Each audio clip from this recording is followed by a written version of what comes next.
वंशे विभूषित करान् नवनीरदाभान् पीतम्बरादरुण विपुफलानरोष्णान् पूर्णेन्दु सुन्दर मुखाधरविन्द्रनेत्रान् श्रीकृष्णानाथ परं किमपि तत्त्वमहं न जाने वसुदेव सुतं देवं कंसचाणूरमर्दनम् देवकी परमानन्दं कृष्णं वन्दे जगद्गुरु गुरुर्ब्रह्मा गुरुर्विष्णु गुरुर्देवो महेश्वरा गुरुर्साक्षात् परं ब्रह्म तस्मै श्री गुरुवे नमः। बोलो सद्गुरुदेव भगवान की जय। श्री बालकृष्ण लाल की जय। सत्य सनातन धर्म की जय। सभी संत महात्माओं की जय। औलाद सभी जो हुए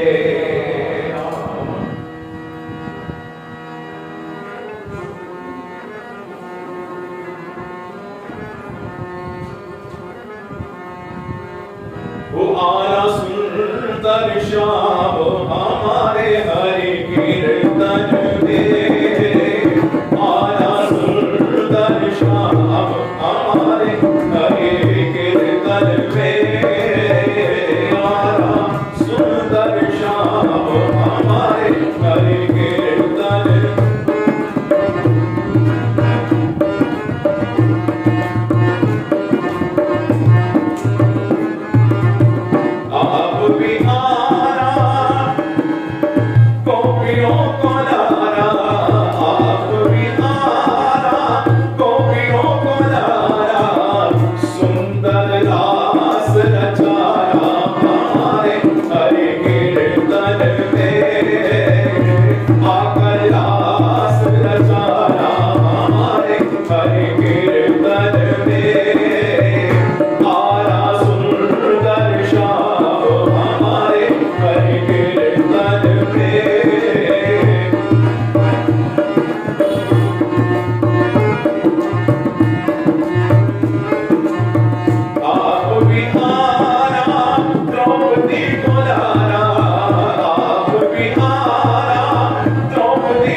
सदगुरुदेव के रूप में ही धर्म मंच पर विराजमान पूजने योग हमारे संत महात्मा और गुणीजन मंडल, उन्हीं के रूप में सभा में विराजमान सदगुरु की प्यारी भागों वाली सात संगत प्रेम से बोलो श्री राम।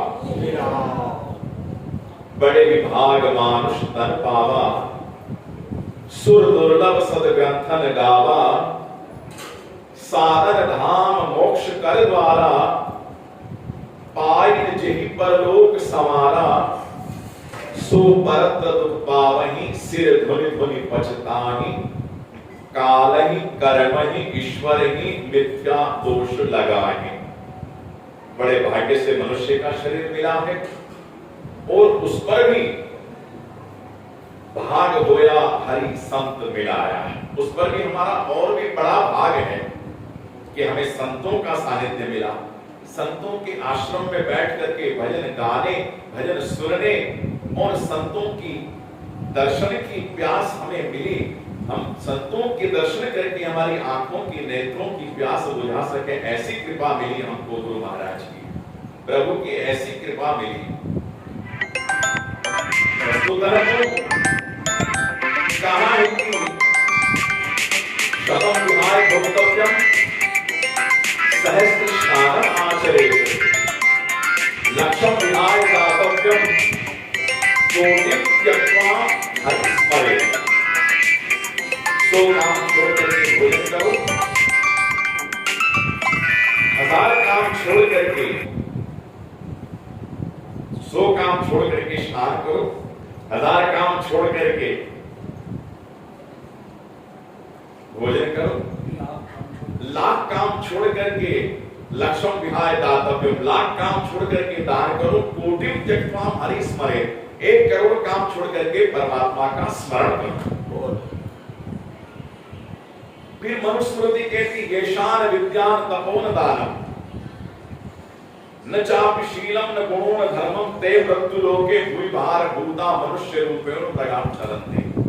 ए सज्जनों, जिन लोगों में विद्या नहीं है, विद्या 14 प्रकार की होती है, 14 तरह की विद्याएं होती है।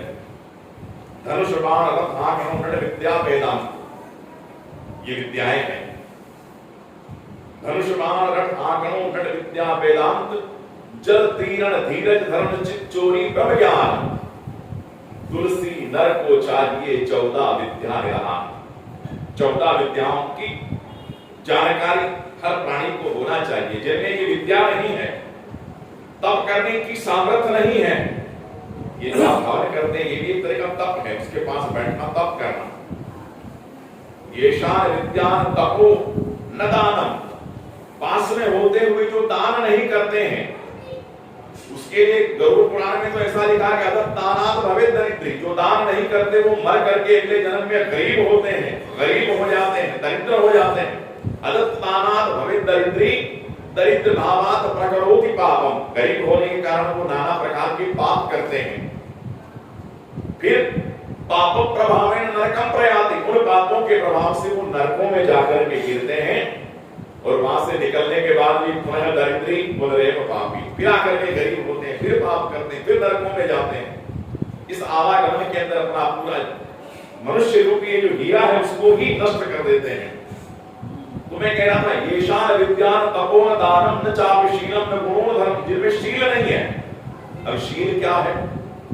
बड़ों को प्रणाम करना, माता पिता की आज्ञा मानना, पति की आज्ञा में चलना, सास ससुर की आज्ञा में चलना, उनकी मां की, इसको शील कहा जाता है। जिनमें ये चीज नहीं है, शास्त्र कह रहा है येषान विद्यान तपोन दानम न चापि शीलम न गुणो न धर्मम, जिसमें गुण नहीं है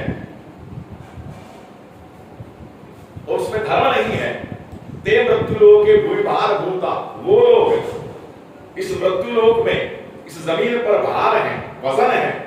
भूरिभार भूता मनुष्य रूप में मृगाः चरन्ति, मनुष्य के रूप में वो जानवर होकर के विचरण करते हैं।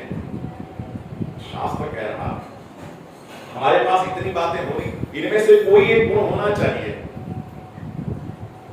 फिर कहता है शास्त्र आहार निद्रा भय मैथुनञ्च,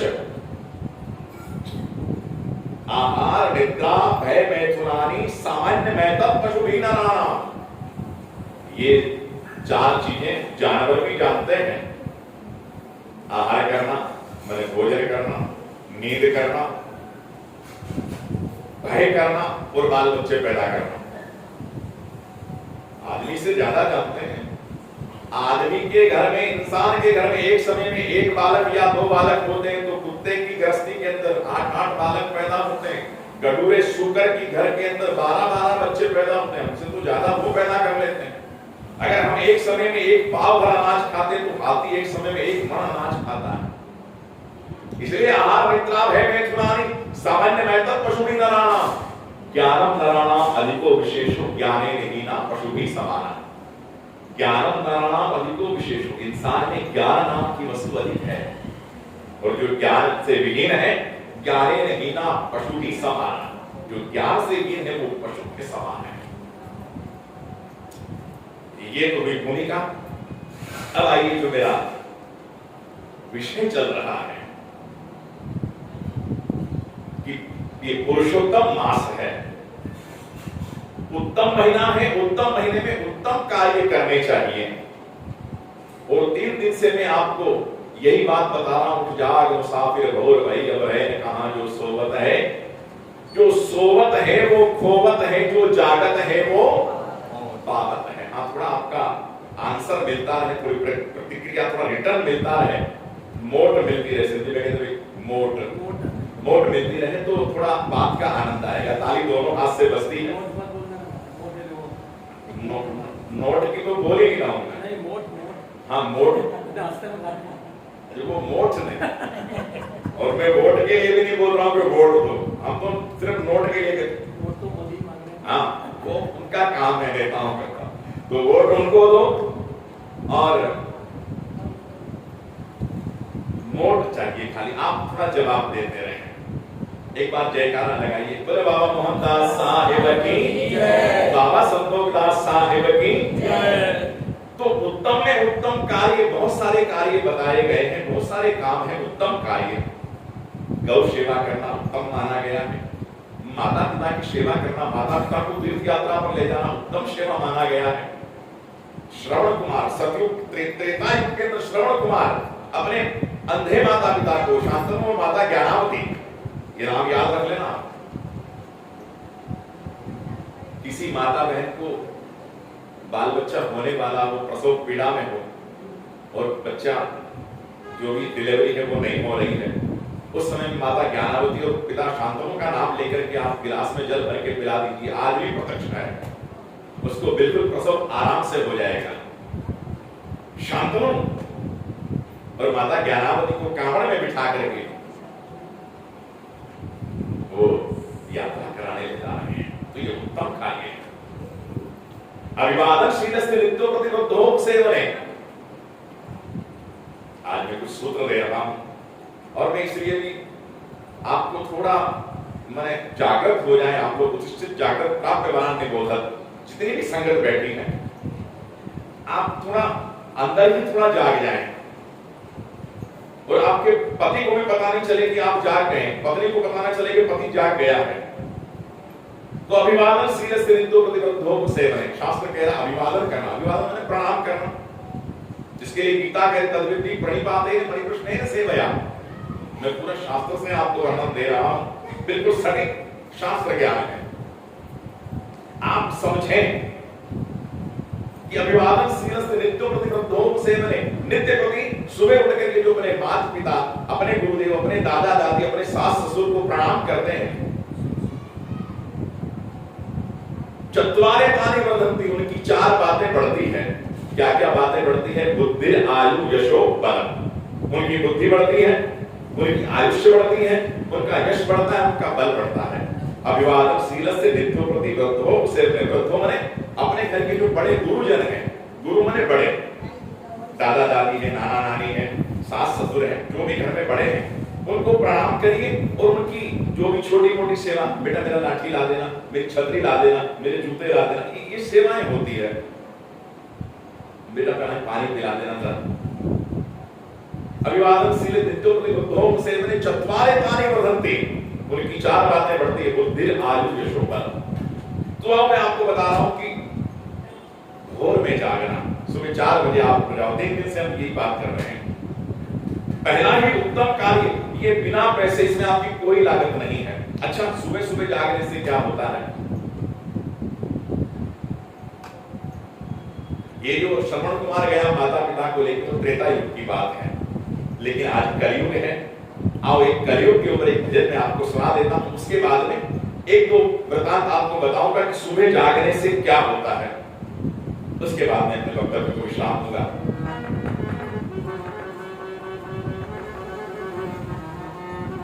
हमारे भाई साहब फिरोलाल जी वो ढोलक पर संगत कर रहे हैं, और इधर हमारे मुनिराज श्री हरदास राम जी महाराज, महरदास जी महाराज वो विराजमान हैं, और बाबा संतोष दास जी महाराज। पुरुषोत्तम मास का उत्तम महीना चल रहा है। रोज यहाँ पर सुबह 7 से 8 बजे तक भगवान शिव का अभिषेक विद्वान पंडितों के द्वारा किया जा रहा है, और विद्वान पंडितों के द्वारा 8 से 9 बजे तक हवन चल रहा है, और ग्रंथों की वाणी चल रही। श्री चंद्र ग्रंथ सागर, ज्ञान सिद्धांत सागर, उसका अनवरत पाठ चल रहा है, और आप सभी बुद्धिजीवी लोग ज्ञानवान संगत आकर के सत्संग सुन रहे हो। तो देखो कलयुग कैसा आया है। एक बात और भी कह देता हूं, ये YouTube चैनल आर के सत्संग है। आर के सत्संग YouTube चैनल पर मैं अलग अलग प्रकार के हिंदी भाषा के भजन, कीर्तन व कथाएं समय समय पर प्रसारित करता रहता हूं, अपलोड करता रहता हूं, और मेरे साथ में और भी कई संतों के भी वीडियो मैंने अपलोड किए हैं, जिस पर आपको अनन्य दिव्य महापुरुषों के दर्शन हो सके। आप सभी प्रेम से इस चैनल को सब्सक्राइब करें, भजन पसंद आ जाए तो लाइक करें, और शेयर करना ना भूलें। दूसरे ग्रुप्स में भी इस भजन को भेजिए, ताकि और भी लोग भजन को सुनेंगे, उनको जो पुण्य प्राप्त होगा उसका 10% मार्जिन भी आपको प्राप्त। जो इस वीडियो को आगे शेयर करेगा उसको 10% दशांश मार्जिन का फल उसको प्राप्त होगा, जो कोई इस वीडियो को आगे से आगे बढ़ाएगा। आइए ये भजन है। कलयुग बैठा मार कुंडली, जाऊं तो मैं कहां जाऊं। कलयुग बैठा मार कुंडली, जाऊं तो मैं कहां जाऊं। अब हर घर में रावण बैठा, इतने राम कहां से लाऊं। अब हर घर में रावण बैठा, इतने राम कहां से लाऊं।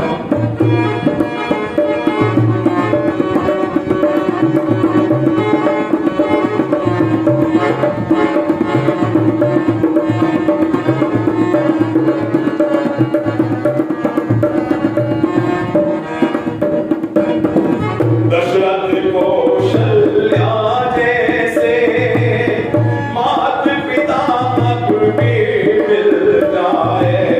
दशरथ कौशल्या जैसे मात पिता अब भी मिल जाए।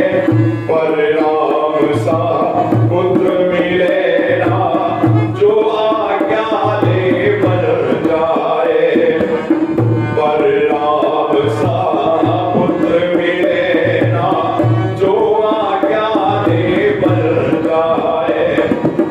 भरत लखन से भाई को वे ढूंढ कहां से अब लाऊं।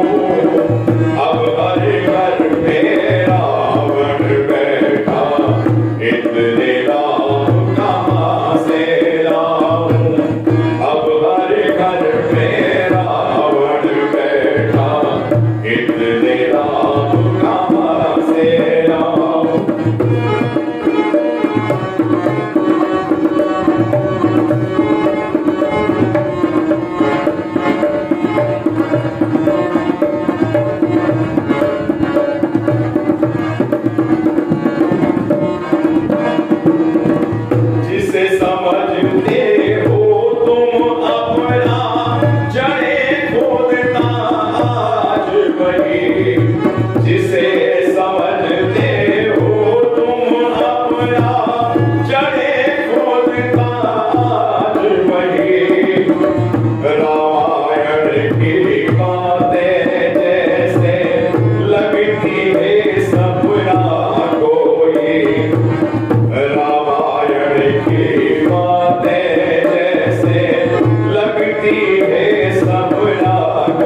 वही घर घर पाऊं, तब था घर का एक ही भेदी, आज वही घर घर पाऊं, अब हर घर में रावण बैठा, इतने राम कहाँ से लाऊं, वो कलयुग में हमारे कुंडली, जाऊं तो मैं कहाँ जाऊं, अब हर घर में रावण बैठा, इतने राम कहाँ से लाऊं, इतने राम कहाँ।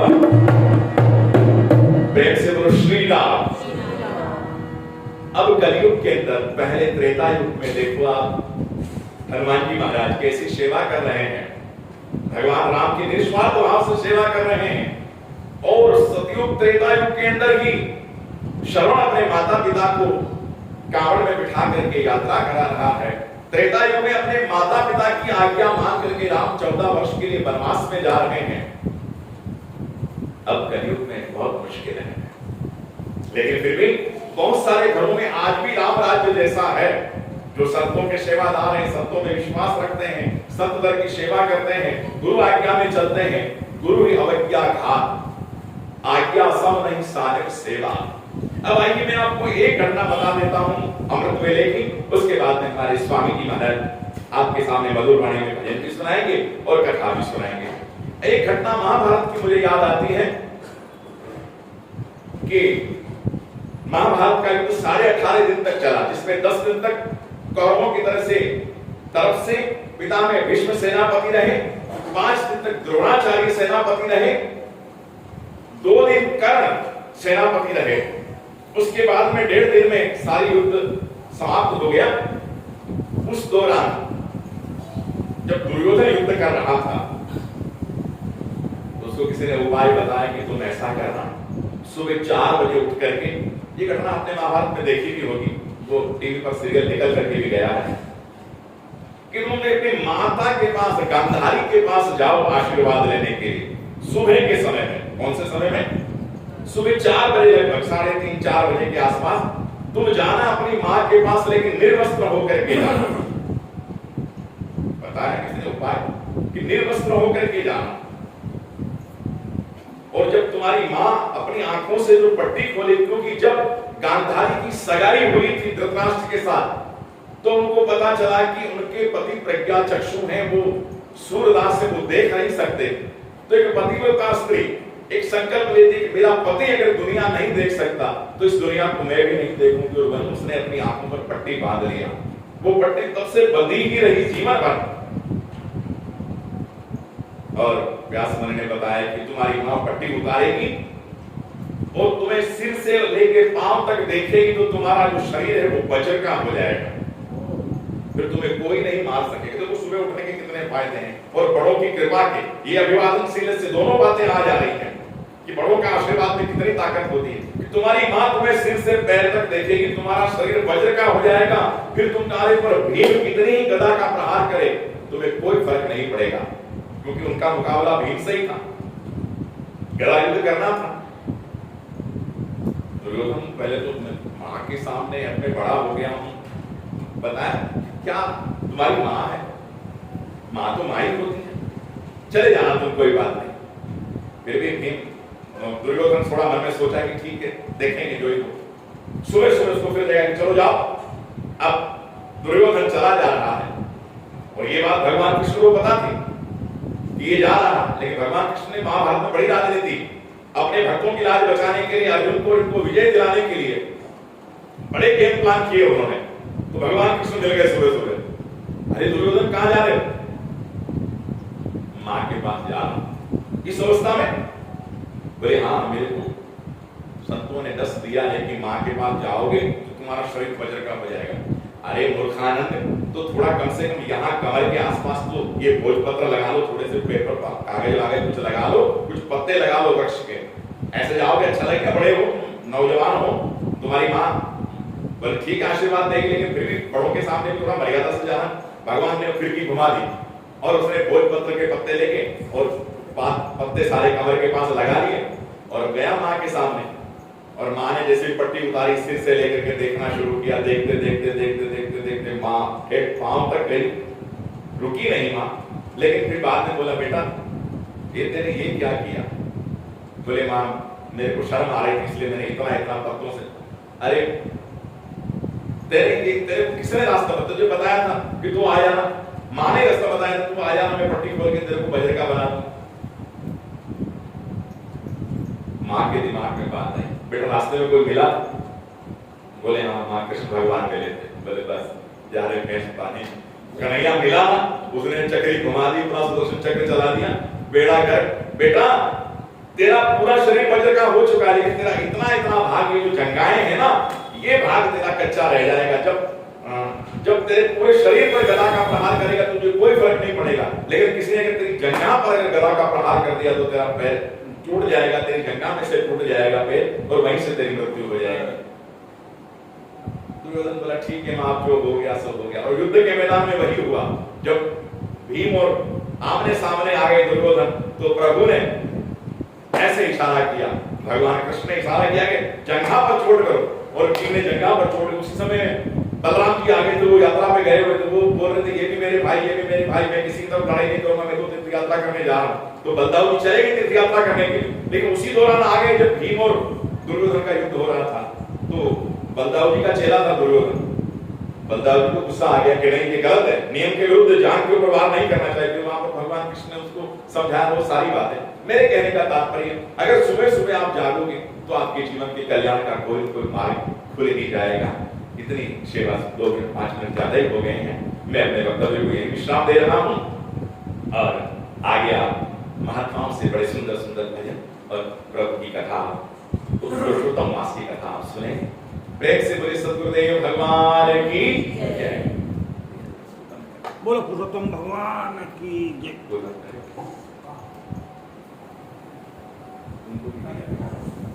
राधे राधे।